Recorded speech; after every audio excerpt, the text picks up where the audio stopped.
Vou compartilhar uma palavra, não se preocupe, não vai ser comprida.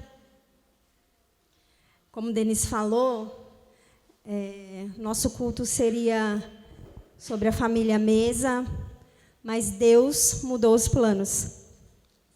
E a gente caminha conforme Ele deseja. A gente segue os passos conforme Ele quer. Amém? Queria que você abrisse em Isaías. Abrisse a Bíblia comigo em Isaías, capítulo 55.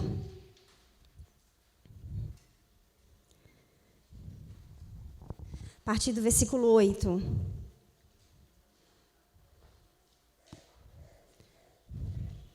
Amém?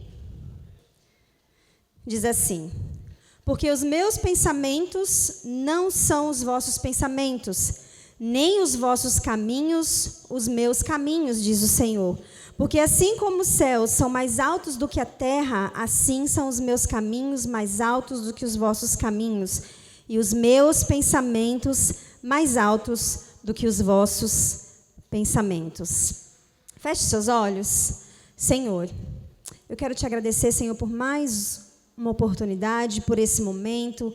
Senhor, eu quero te pedir que o Senhor venha abrir, Senhor, agora os nossos corações, abrir os nossos olhos espirituais, os nossos ouvidos espirituais, tudo aquilo que nós precisamos receber nessa noite, que assim seja, em nome de Jesus. Nós estamos aqui, Senhor, porque nós te amamos e nós queremos ouvir a Tua palavra, essa palavra que traz mudança, que traz transformação e nos ajuda a caminhar. É o que nós te pedimos e te agradecemos em nome de Jesus. Olha, diga assim para você mesmo: os planos de Deus sempre serão melhores que os meus. Os planos de Deus sempre serão melhores que os meus. Sabe, a gente tem um pouco de dificuldade de aceitar os planos de Deus. Mas os planos de Deus sempre serão melhores que os nossos planos. Sempre. Nós começamos o ano de 2020 fazendo planos, né? Quem aqui fez aquela lista? No final do ano a gente faz a lista, entrega a hora. Não é assim? A gente fez planos para esse ano. Como igreja, né? A gente fez planos para a igreja. Eu lembro que a gente sentou no começo do ano, fizemos os planos para todos os meses, todas as datas já estavam, né, preenchidas, mas Deus mudou os planos da igreja. Eu lembro que eu trabalho numa escola e a gente começou o ano com grandes expectativas, né? As donas, a diretora, a coordenadora, começou um ano com grandes expectativas. O planejamento já estava completo para o ano inteiro, mas Deus mudou os planos. Eu lembro também que a gente começou o ano pensando nos encontros de mulheres. Vocês lembram qual era o nosso tema dos encontros de mulheres? Mais amor, por favor. Eu tinha os temas de todos os meses que seriam ministrados, mas Deus mudou os planos. Quando nós chegamos em março, tudo fechou, nós entramos na pandemia e Deus mudou os planos. E assim, a gente está vivendo o ano de 2020. Nós estamos há 2 meses somente do final do ano, né? Isso começou lá no começo do ano, porque o ano no Brasil começa em março, né? Tudo começa em março. Depois do famoso carnaval, aí o ano começa, mas foi exatamente em março que tudo fechou e que Deus mudou. E aí, eu escuto, e eu mesma falo, que ano foi esse? Faltam 2 meses ainda para acabar o ano e a gente se pergunta, o que mais Deus vai fazer esse ano? Foi um ano de um vírus esquisito? Um ano esquisito, não é verdade? Com um vírus esquisito, que mata alguns, mas que outros passa despercebido, que em outros passa despercebido. Um ano que muitas pessoas perderam o emprego, um ano de perdas, um ano literalmente de colheita, um ano em que Deus recolheu os que Ele realmente queriam. Eu costumo dizer assim que o coronavírus foi só uma desculpa para Deus levar e para Deus recolher quem Ele queria. Não é assim? Porque Deus fez conforme Ele quis. Um ano aos nossos olhos naturais, se nós formos olhar com os nossos olhos naturais, um ano estranho. Mas não para Deus. Já estava nos planos dEle. Já estava nos planos da igreja. Aliás, já estava nos planos de Deus esse ano para a igreja. Já estava nos planos de Deus esse ano para a nossa vida. Já estava nos anos de Deus esse ano para a educação. Eu estava numa reunião na escola dos meus filhos e a diretora falava assim, nunca se viu na história da educação o que nós estamos passando agora, porque as escolas tiveram que se reinventar, não foi assim? Um ano diferente, um ano estranho, né? Mas eu quero que você saiba que Deus não mudou somente os nossos planos para o ano de 2020, mas Deus, Ele faz questão de mudar os planos da nossa vida como Ele quer. Da nossa vida pessoal, como Ele quer, conforme Ele quer. Ele faz questão, porque os planos dEle sempre serão melhores que os nossos planos. Foi assim na vida de Abraão, lembra? Abraão talvez pensou que ele viveria lá em Ur dos Caldeus a vida inteira, e que ele ficaria lá com a família dele o resto da vida dele. Né? Talvez ele já teria se acomodado ou aceitado que ele não teria filhos, mas Deus mudou os planos de Abraão. Foi assim também com José, né? Talvez José tenha pensado que ele ia ficar debaixo dos braços do pai o resto da vida dele, mas Deus mudou os planos de José. Foi assim com Jó, né? Que começou com seus filhos, com a sua riqueza, com a sua saúde, mas Deus mudou os planos de Jó. Foi assim na vida de Ruth, na vida de Noemi, né? A gente caminha de uma maneira e, de repente, Deus muda os planos. Mas quando a gente olha para o final da vida de todos esses personagens da Bíblia, a gente entende que Deus fez o melhor. Deus mudou os planos, não foi para feri-los. Deus mudou os planos, não foi para machucá-los. Mas Deus mudou os planos porque já estava nos planos dele. E porque era o melhor. Sabe por quê? Lá em Jeremias 29:11 diz assim: porque sou eu que conheço os planos que tenho para vocês, diz o Senhor. Planos de paz e não de mal, para vos dar o fim que desejais. A Bíblia fala que Ele conhece os planos, porque às vezes nós caminhamos e achamos que os nossos planos, eles são os melhores. Que aquilo que nós programamos, aquilo que nós planejamos, é o melhor para a nossa vida. Mas a Bíblia fala que Ele conhece os melhores planos para nós, que são planos de paz e não de mal, para nos dar o fim que nós desejamos. Só que o que eu faço enquanto eu vivo no ano de 2020, tem gente que fala assim, olha, eu queria voltar para o ano de 2019, porque estava melhor. Né? E olha que foi ano de crise, né? 2018, 2019 foi ano de crise. Eu escuto pessoas falando, eu queria voltar para o ano de 2019, que foi melhor. Mas aí, como a gente caminha, e como a gente convive, e como a gente fica, porque a gente está aqui, e a gente precisa passar por ele. A gente precisa caminhar no meio da tempestade. A gente precisa andar no meio da tempestade. A gente precisa prosseguir no meio da tempestade. E o que a gente faz? É isso que eu queria trazer para vocês hoje. Romanos 8:28 diz o quê? Que todas as coisas cooperam para o bem daqueles que amam a Deus, daqueles que foram chamados segundo o seu propósito. Se nós estamos caminhando segundo a vontade de Deus, tudo o que acontece na nossa vida, tudo, seja bom ou seja ruim, coopera para o nosso bem. É difícil, né? Pensar dessa maneira. É difícil, às vezes, pensar desse jeito. Mas Deus é perfeito. Deus não falha. Deus não falha. Todas as coisas, todas. A Bíblia não fala que algumas coisas. A Bíblia fala que todas as coisas cooperam para o bem daqueles que amam a Deus. Tem gente aqui que ama a Deus? Então, todas as coisas vão cooperar. Porque os momentos ruins são para nos refinar. Os momentos bons, os momentos de alegria também são maravilhosos. são para nos dar renovo, são para nos dar refúgio, mas nós passaremos sim pelos momentos ruins. Então, em primeiro lugar, como que a gente passa por esses momentos? Confiando. Continue confiando nas promessas de Deus. Confiar significa crer. Entregar as suas preocupações e os seus problemas nas mãos de Deus, né? É tirar do volante. Eu não sei se vocês já andaram com alguém no carro que vocês não confiam muito nele no volante. Já andaram? Alguém já andou? Você já viu como você anda no carro quando você não tem confiança no motorista? Você nem usufrui, você nem aproveita do caminho. Porque você fica tão tenso, mas tão tenso, não é assim? Que você não consegue olhar nem para o lado. Às vezes a gente está de carro e o Denis gosta de dar umas aceleradas às vezes, né? Corta aí. Corta essa parte. E eu falo, meu Deus do céu, pelo amor de Deus, Denis, põe o cinto, Denis, olha lá o semáforo e não sei o quê.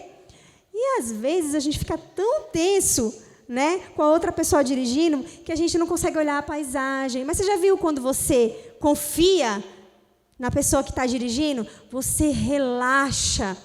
Você chega até a dormir no banco do passageiro, não é assim? Assim é a nossa vida com Deus. Quando nós confiamos nas promessas dEle, quando nós confiamos que tudo que Ele está fazendo, que realmente todas as coisas cooperam para o nosso bem, nós relaxamos, nós usufruímos e nós aproveitamos da paisagem no meio do caminho. Porque nós estamos de passagem aqui, não é verdade? Nós não vamos ficar aqui para sempre. E a gente precisa aprender a confiar em Deus para que a gente possa usufruir da paisagem, usufruir do caminho que Ele está nos proporcionando passar. Confiar é tirar a mão do volante, deixar Jesus colocar a mão nesse volante e confiar que Ele vai te levar para um caminho certo. É ter segurança no motorista, chamado Jesus, chamado Deus. Então, a gente precisa confiar. Confiar também, eu falei aqui, né, é acreditar que Ele vai te fazer chegar no seu destino em segurança, porque todos nós temos um destino, todos nós temos um final, todos nós. E nós vamos chegar lá de alguma forma, mas o melhor é chegar com o motorista Jesus Cristo. É o melhor. É ruim andar com quem a gente não confia no volante, não é verdade? Mas olha, a gente tem uma visão muito limitada, muito pequena. A gente está aqui hoje, a gente até planeja o dia de amanhã, mas a gente não sabe com certeza se o dia de amanhã que a gente planejou vai acontecer. A minha filha, a Sofia, ela fica brava quando ela planeja uma coisa e não acontece. E ela faz escândalo. Você sabia que nós, às vezes, fazemos a mesma coisa? Nós planejamos as coisas, mas não dá certo, e a gente faz birra com Deus, porque não deu certo, a gente bate o pé e ponto, e acabou. A gente age como crianças imaturas, como a Sofia age, que ainda é imatura. Às vezes eu falo assim para ela, Sofia, nós planejamos, mas não foi isso que Deus queria que a gente fizesse, os planos mudaram, e ela fica brava. Mas quando nós confiamos, quando nós cremos naquele que nos leva em segurança, nós temos a certeza que mesmo que os planos eles sejam mudados, eles sejam invertidos, nós vamos chegar lá de alguma maneira. Eu gosto de ficar olhando o caminho que as formigas fazem. Às vezes a gente está em casa, né? A formiga ela é tão pequenininha, se ela passa em cima da sua mesa, você consegue ver o caminho inteiro que ela vai percorrer, não é verdade? Porque ela é muito pequenininha e a sua visão é muito maior que a dela. A nossa vida com Deus é a mesma coisa. Nós somos muito pequenos perto de Deus. Nossa visão é pequenininha. A de Deus é uma visão macro. Nós não conseguimos enxergar um palmo além do nosso nariz. Nós não conseguimos enxergar o nosso amanhã, a nossa próxima semana, o nosso próximo mês. Mas Deus, como a gente vê a formiga, como a gente olha a formiga, Ele já enxergou o nosso final. Ele sabe até pelo caminho que nós vamos passar. E aí Ele vem e faz assim, ó, não, por aqui não, aqui você vai se dar mal. Faz assim, porque Ele está olhando, Ele viu o início, mas Ele já conhece o final. Ele já conhece o final. Então a gente precisa pedir para Deus a visão dele. A gente precisa pedir a visão macro de Deus. A gente precisa entender que Deus não perdeu o controle de nada. Deus não perdeu o controle do ano de 2020. Tá tudo certo para Deus. Já ouviu aquela frase? Vai dar tudo certo. Para Deus já deu tudo certo. Já deu. A gente se remove, a gente se remói, né? Remói. Porque a gente não conhece o final de 2020, a gente não conhece como vai ser 2021, mas Deus já sabe. Não saiu do controle dele, está tudo sob o controle de Deus. Não se desespere, continue confiando, mesmo em meio às aflições, mesmo em meio às lutas, mesmo em meio às preocupações, mesmo no meio de um ano esquisito. Confie que Deus tem planos muito maiores que os nossos. Muito melhores que os nossos, porque Ele já conhece o final. Ele não perdeu o controle de nada. De nada. Eu estava lendo uma história dos pescadores que eles se perderam no meio do mar. Eles saíram para pescar e ali no barco eles perderam o caminho de volta para casa. E aí eles ficaram muito tempo vagando ali no mar, procurando o caminho de volta. E as suas esposas e os seus filhos, eles começaram a ficar aflitos, porque passavam os dias e eles não voltavam. E aí elas começaram a ir para a beira da praia para esperar eles voltarem. E aí, no meio dessa aflição, no meio dessa agonia, uma das esposas ficou desapercebida e ela deixou alguma coisa em casa queimar. E a casa pegou fogo. A casa dela pegou fogo. Causou um incêndio enorme e aquelas labaredas de fogo subindo. Passaram alguns dias, os pescadores conseguiram chegar à praia. E eles foram recebidos com muita alegria pelas esposas. Glória a Deus! Vocês conseguiram, vocês chegaram.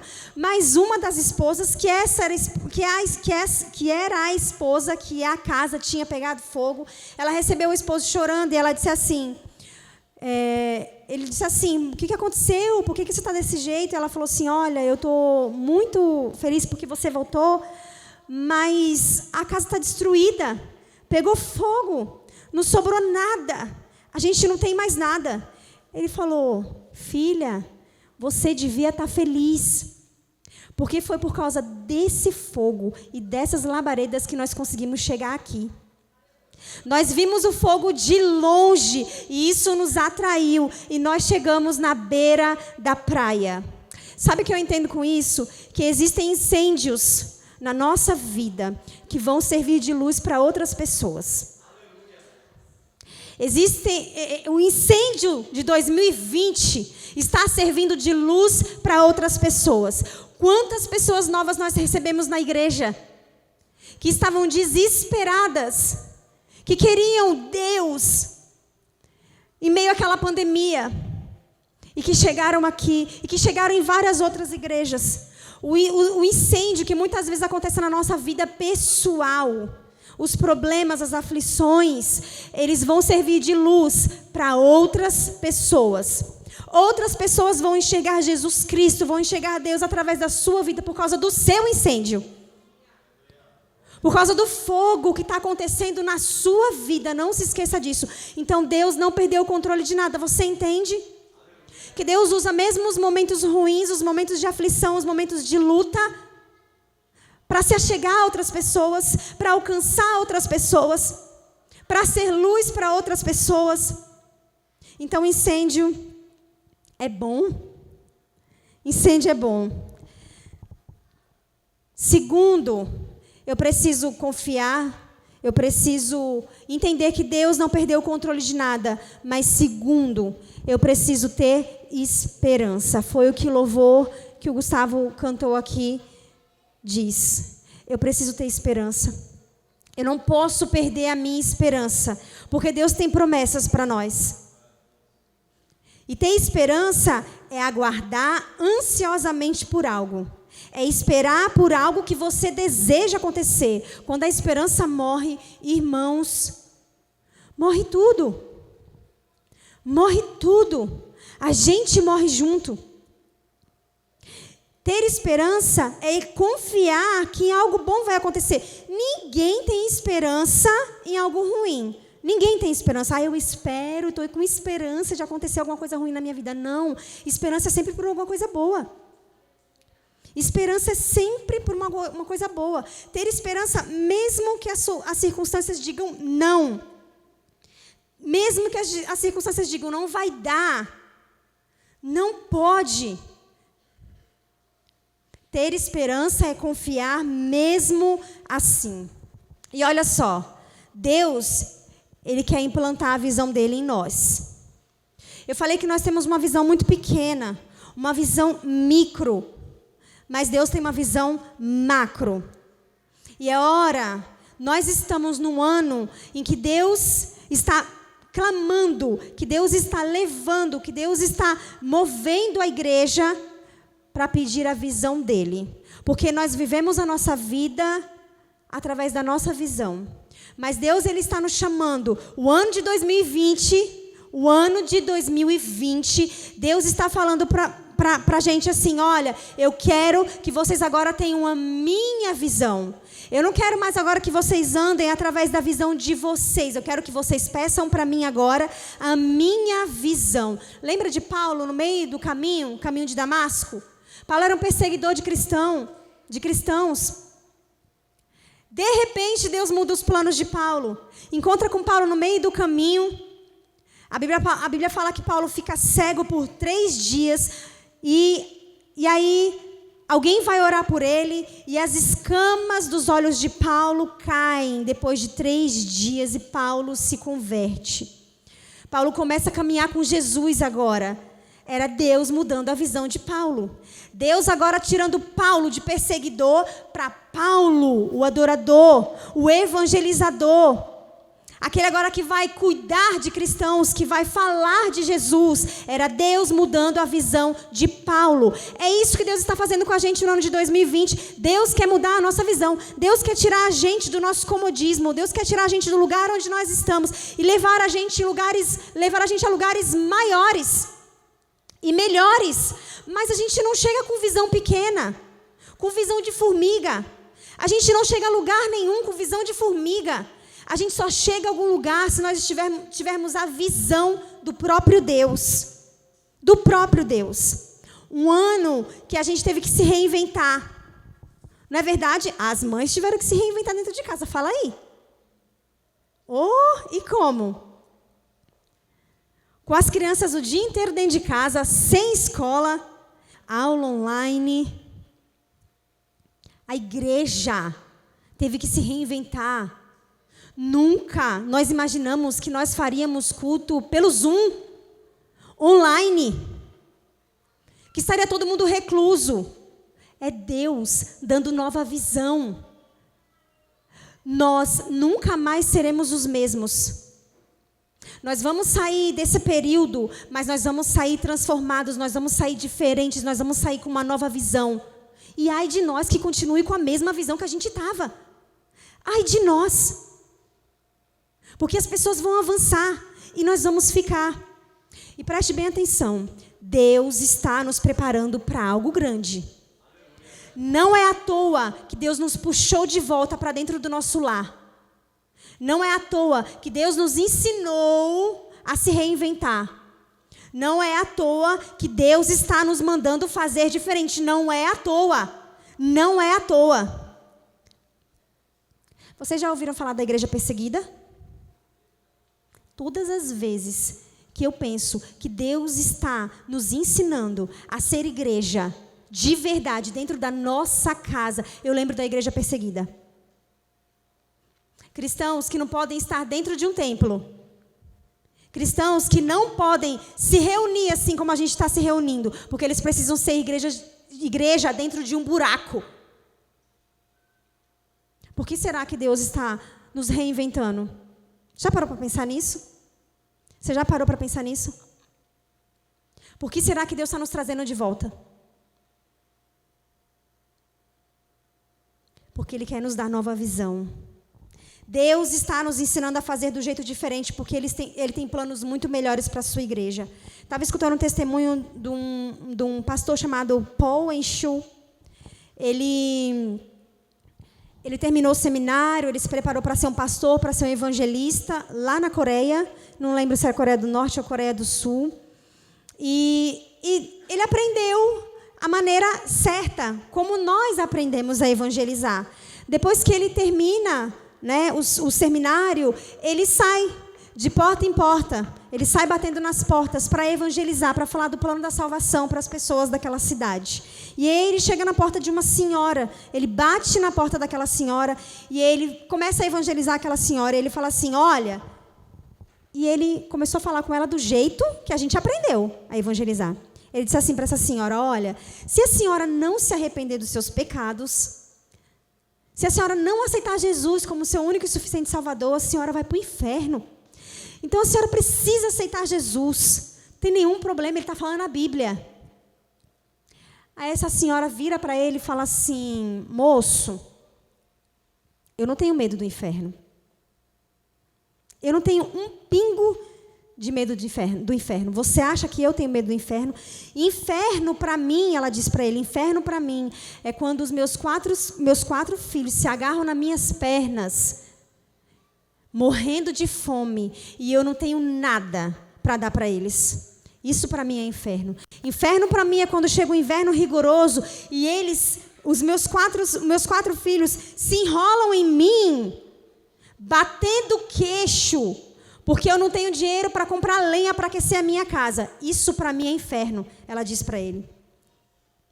Se Deus não está preocupado com o inferno que eu estou vivendo hoje, ela diz, por que eu estou preocupada com o inferno de amanhã? Bem dura.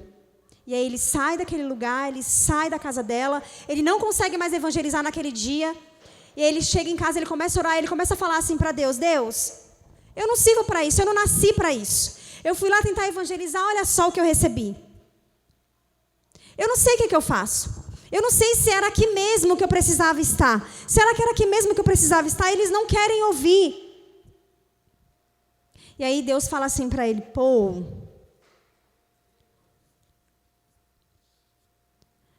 eu vou te ensinar uma coisa.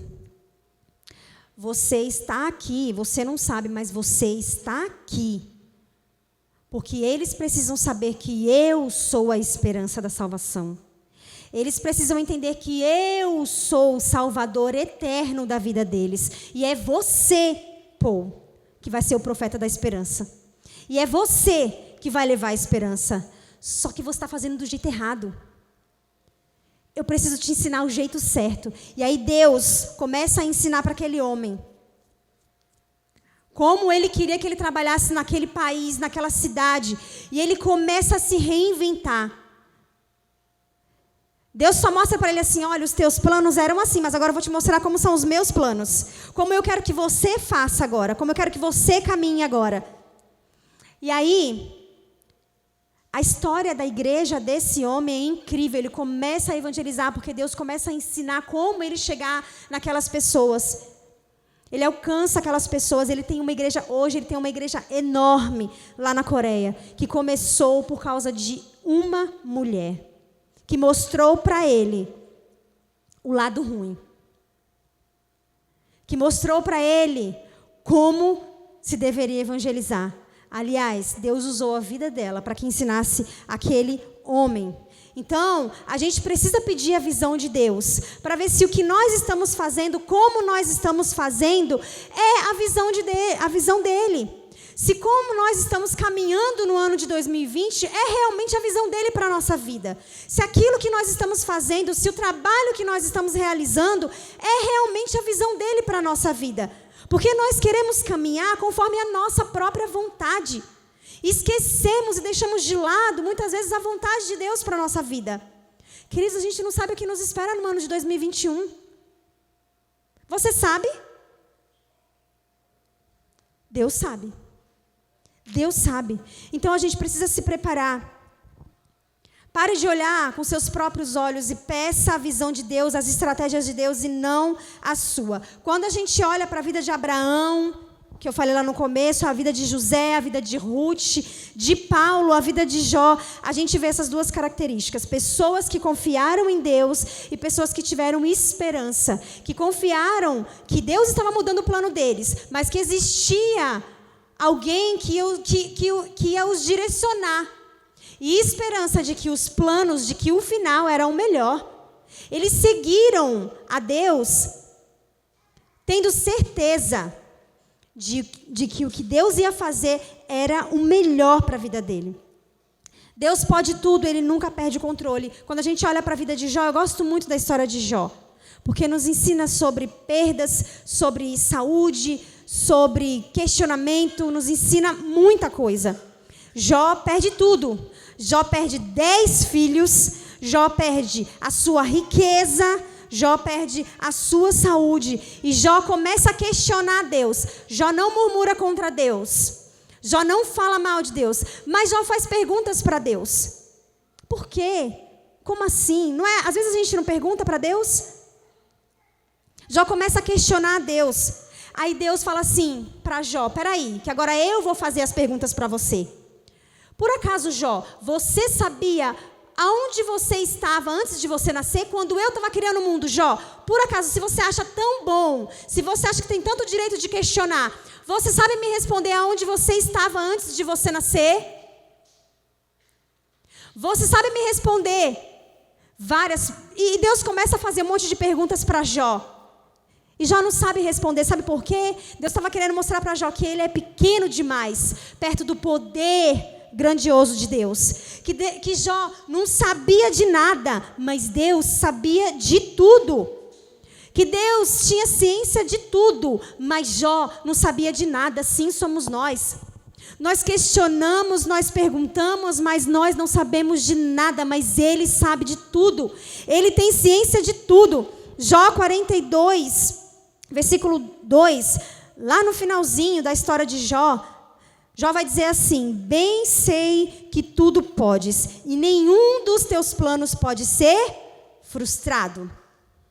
Agora Jó começa a reconhecer que Deus pode todas as coisas, e que nenhum plano de Deus pode ser frustrado, que todos eles são perfeitos, por mais que pareça difícil a nossa vista, o nosso pensamento, por mais que a gente olhe e fale, meu Deus, não vai dar. Se Ele nos permitiu passar por esse caminho, é porque Ele sabe.